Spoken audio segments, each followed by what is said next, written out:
मला फक्त एवढं सांगा, कसा काळ होता तो 75चा? काय त्या काळात तुम्ही किती संघर्ष केलात?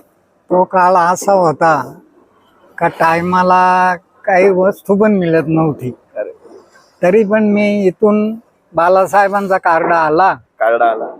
का ते तारखेप्रमाणे कसलं कार्ड असायचं ते? अगर ते पोस्टात यायचं ना. पोस्टाने कार्ड यायचं. हा आणि काय लिहिलेलं असायचं? मीटिंग. हा मीटिंग काहीतरी आपली आज मीटिंग आहे मीटिंग वगैरे. आहे असं. आणि ते कार्ड तुम्हाला घरी यायचं हा की शाखा प्रमुख दिगंबर विष्णू गोले तुम्हाला येणं बोलावणं आलेलं हा. आहे.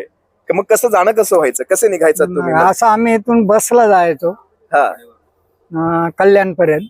कल्याणला हा तिकीट होतं? ₹1.25. ₹1.25. हा. आणि कुठून बस पकडायची ती? ते इथून टोकवड्यापासून टोकावड्यापासून हा ते कल्याण. कल्याण. आणि तिथून पुढे आणि तिथून ट्रेनला जायचा तर 6 आणे तिकीट होता. 6 आणि तिकीट. हा आणि तिथून उतरून दादरला उतरलो ना हा का मग तिथून पायी पायी जायचं. पाय पाय जायचं. का तर बाळासाहेबांनी बोलवलंय बोलवलंय. आपल्या माणसाने. आणि ते पण ते कार्ड घेऊनच जायचं. ते कार्ड घेऊन जायचं. हा. ते कार्ड तोच तुमचा एंट्री पास. Entry pass. हे आमचं कार्ड आहे. हे बाळासाहेबांचं प्रेम आमच्याकडे हा. आलेलं आहे. नवल वाटतं बघा ना, 6 आण्याची तिकीट आहे, ₹1.25 एसटीचं तिकीट आहे.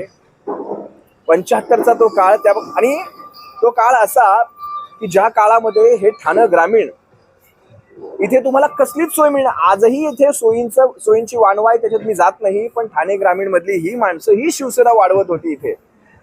काय म्हणायचे बाळासाहेब? तुम्ही कसे बसायचात बाळासाहेबांच्या बाजूला? बाळासाहेब असे सामने बसले ना हा. तर आम्ही असं समोर बसायचो. समोरासमोर. आणि मग जी काही बातचीत आपल्याला करायची हा. ती बाळासाहेब आपल्याला सांगायचे. सरळ सरळ हा, समोरासमोर मग ते सांगायचे. आपण आपला ओरडायचे का हो कधी?